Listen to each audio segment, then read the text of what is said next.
Good afternoon, preppers. Welcome to Goshen Prepping. Thanks for joining us. Listen, shit hits the fan. It actually can encompass all kinds of scenarios, can't it? You could have an EMP or a nuclear detonation. You can look at simply just the power grid going down or a major economic collapse.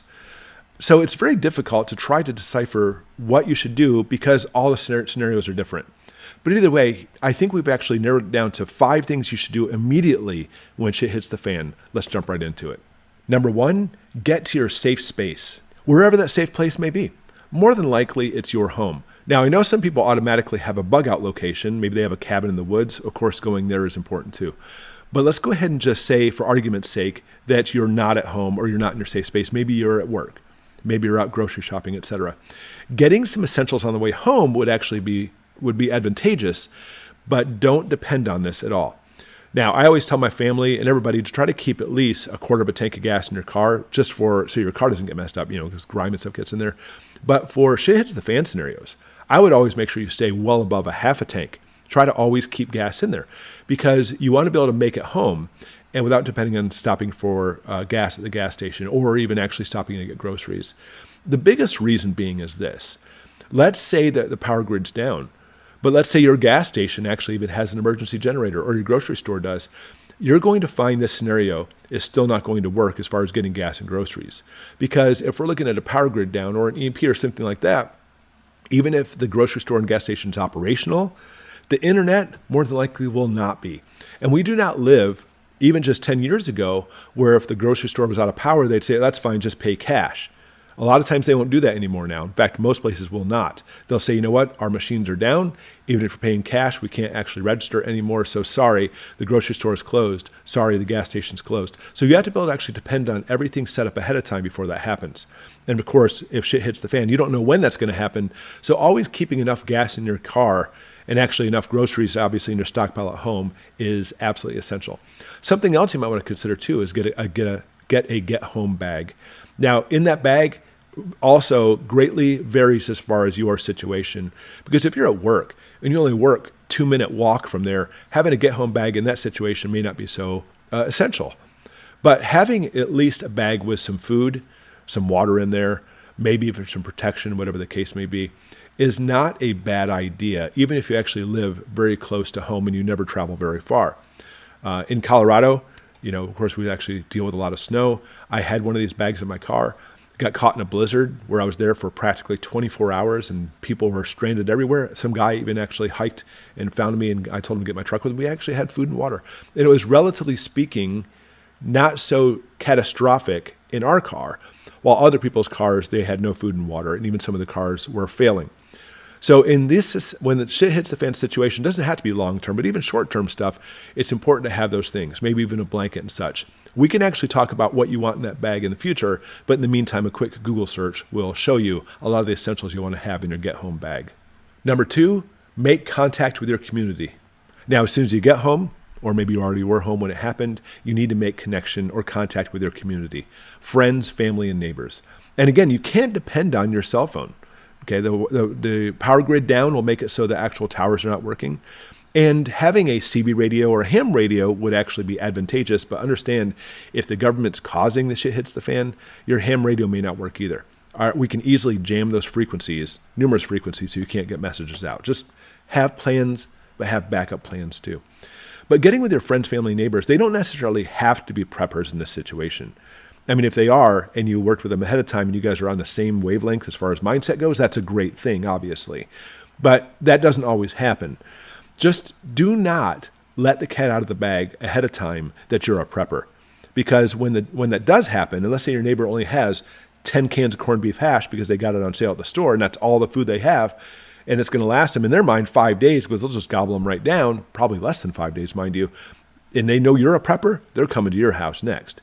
That is a very dangerous situation because especially loose lips sink ships. They'll tell other neighbors, hey, by the way, over there, they got a lot of food because they're preppers. We should go over there and actually see what they have. The next thing you know, you have nothing. Now, there's nothing wrong with sharing your food with someone. Nothing wrong with that at all. But you need to actually put it under the guise of, you know what, I have a little bit extra rice and beans. I think we'll be okay. You don't have any food at all, so here's a couple cans of beans, and hopefully that'll hold off until all this is fixed. But these are bad situations. You need to be able to Think for you and your family first, unfortunately. And helping out your neighbors, definitely a good thing. We're not going to just basically shut out your neighbors, but if it comes down to it, you've been prepping all this time, spending all your time and money into prepping, but they've been going out and actually having a good time, going to the movies and just doing all kinds of fun stuff and not prepping. We don't want to have it so they automatically think that, you know what, they get your food too. It doesn't work that way. You need to think about you and your family first. In addition, for your prepper group, if you do have a community, you need to set up ahead of time locations in case you do want to bug out. Or let's say the city you're living in is burning, you know what I'm saying? You want to be able to find places to go to. And if you're especially already somewhere and your family wants to meet you somewhere, you need to have those locations set up way ahead of time. Number 3, make assessment of the situation. Have you ever been in a situation like this and the power's out? I mean, for the whole neighborhood or city, you go outside and it's kind of eerily quiet. But even more so, not only is your street and all the houses completely dark and you're like, this is so surreal. Can you imagine if you don't hear cars going back and forth as well? Those situations absolutely lead to fear. And the fear leads to speculation. Have you ever played that telephone game where there's 10 of you in a circle and the first person comes up with a statement and next thing you know, the other person, you kind of laugh and have fun because the last person, the statement they make has nothing to do with what they first started. Telephone game in Shit Hits the Fan is a very serious ramification. So let's say the first person just arbitrarily says, you know what, we're actually already under a heightened state of alert because China and these balloons come across. I bet you anything they set off an EMP. And they're just simply speculating. Person number 2 will start turning it into fact. I bet you anything China did an EMP. And by the time it gets to the 10th person, which we're talking about all the neighbors in the area, the 10th person will be like, you don't understand. China and Russia and North Korea have joined together, set off an EMP, and as we're speaking right now, they've invaded the East Coast. That's the kind of things that happen. So don't ever, and I say this on the channel all the time, you cannot speculate when it comes to intelligence. You can actually look up scenarios, brainstorm scenarios of certain things and how you would actually react to it, but you cannot jump down those rabbit holes and automatically assume you know what's happening because you don't. In fact, what would actually be the best thing for you to do is ahead of time, like right now, become friends with like local law enforcement or somebody else who's in an authority position. Now, hopefully they live nearby because again, cell phones may be down, but let's say you actually become friends with a local police officer. You become pretty good friends where he gives you his cell phone number or you know where he lives and he wouldn't actually freak out because you come to his door. In those situations, there's a good chance he may know more than you. And actually having an intelligence in the situation, it could actually be vital for the fact that you won't jump down these rabbit holes. But listen, I've been in these scenarios before. People love to speculate. And next thing you know, everybody comes up with their own crazy wild ideas. And that's only going to actually add add gas to the fire. Number 4, establish your security. And it's getting real. Do not discount this because simply just standing back idly is probably the number one reason why people die. And I've talked about all the time, you need to drill in your house. You need to set up drills for you and your family. So in these situations, you know what to do. Because if you don't set it up ahead of time, your brain kind of like gets locked down and you just freeze.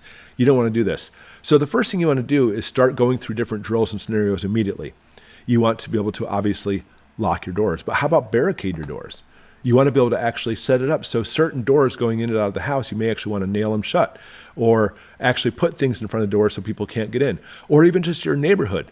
Let's say you and a few of your neighbors, maybe they're preppers too, you want to set it up so if somebody's coming down the road, we're all going to have each other's back. You want to, at this point, assess what kind of weapons you have and put them in strategic locations. And I know, out of anything, this sounds like crazy and paranoid. But listen, it's the crazy and paranoid are the ones who survive in these situations. So you need to set up your security. Now that also includes actually having a watch, a 24-hour watch.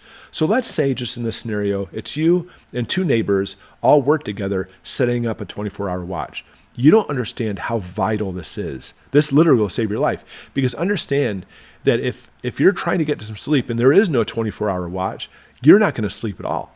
You're going to sit there. Every single little noise outside, you're going to be waking up and looking around, even if you fall asleep in the first place.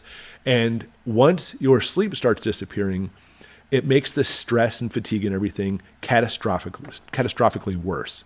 You need to set up a 24-hour watch. And in this situation, I mean, look, some of the stuff you can even do if you, let's say you live alone, is simply put like coffee cups on your doorknobs. and somebody tries to wiggle the doorknob, that's what they always try to do first before they kick in the door. It'll drop that cup on the floor and break, and that's a quick way to wake you up.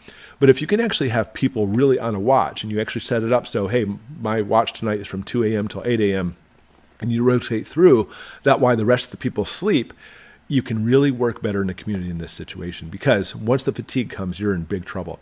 And knowing that somebody has your back and is watching out for you while you sleep makes all the difference and will easily save your life. Number 5, evaluate your resources. If we're talking about the power grid went down or an EMP and you're on tap water, you need to understand that your tap water is soon going to disappear, because there's only so much set up in reserve in neighborhoods.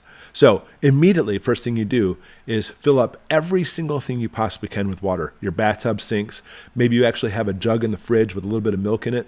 Drink the milk or put it in a glass and then actually fill up those jugs full of water. Whatever you can do to try to get as much water as you can, very first thing. Secondly, you need to evaluate what you have as far as food and everything goes. And again, that may actually include giving a little bit of food to your neighbors. Even have that set aside, not giving it to them right away, but say, you know what, my neighbors, I know they actually don't have any food, so we're just going to put it right here in case they actually come knocking on my door, which you know they will. So rationing is the key. You would be amazed on how little calories you can actually have and survive in a shit hits the fan situation, and be able to ration food that lasts a long time. So you could actually set yourself up with, you know what, I don't like it, but I only have enough food to last like 4 months. And from what I see going on around here, this is going to be longer than 4 months. So you set yourself up like maybe an 800 calorie a diet, 800 calories a day for your diet. You don't want to do that, obviously, but you may not have any choice. And so therefore you need to start rationing and planning ahead and say, you know what, it is what it is. This is the food I have. So it's time to go ahead and start rationing it out. I mean, obviously right away, you want to start looking at possibly grabbing as much food as you can before everybody else does too. I mean, I'm not obviously into poaching, but you know what? If there's no more government, there's no more laws, there's no more poaching, and they actually say that if a shit truly hits the fan situation, like certain animals will completely go extinct. Deer, I mean, even little varmints like squirrels, if you like munching on them, can easily go extinct because everybody starts eating those right away. But you know what? If you have a whole bunch of canned food down there and you know this is going to last a couple years or more, and you actually shoot a deer now and try to smoke it or prepare it, it's better to do it now than it's going to be in a few months when people are really starting to get hungry and they smell that deer cooking, whatever the case may be. That deer is probably going to be gone by then because somebody else will do the same thing. Because I'm all for helping out neighbors. It is so important you do. Helping out anybody. This is not a life where basically it's all about you. Helping each other out is so vital and so key. But you have to understand, you need to take care of you and your family first. Your loved ones come first. You really need to be able to protect yourselves and take care of yourselves. Now, obviously, this is another time, too, you want to evaluate what you have as far as weapons and ammunition. You really need to take a firm look at everything you have, because you've been preparing for this shit hits the fan situation, and here it is. Now it's time to switch yourself immediately into the mode of it's time to take action, because at this point, all these preps you've done, if you sit back idly and say, I'm going to just go ahead and keep eating whatever I want to for the next few months, you're going to look nice and plump while all your neighbors who are starving, they'll be like, I know exactly what's going on with you. So if you're actually nice and plump now, once shit hits the fan, it's time to go on a diet like you've never had before and lose that weight so you look just as desperate as everybody else. Now, here's one quick thing I'll end up with. The government has set up giving people rationed food. Okay, and if they come to your door and say, we actually have some of these rationed foods, how many people in your house? Do you need them, or do you have some food here? Your answer is, oh no, I need them. I have no food. Because you have to understand, it was signed into as an executive order that during an emergency situation, the government can confiscate your food. So if basically the Army or National Guard's around handing out food, and they'll say, hey, look, that house over there, they said they don't need any rations because they have food. Guess who's going to be knocking on their door with a giant battery ram coming in and taking their food? Keep that in mind. You do not want to let anybody know you have food. And if somebody's handing some out, like the government, say, yes, please, I really need it. Just a little quick strategy tip for you. But anyway, I know you actually have information too, some intelligence in this situation and basically stuff you've researched. So by all means, let's help each other out because we are a community. Put everything you have in the comments below so we can all learn and be prepared for, hopefully it'll never happen, for shit hits the fan.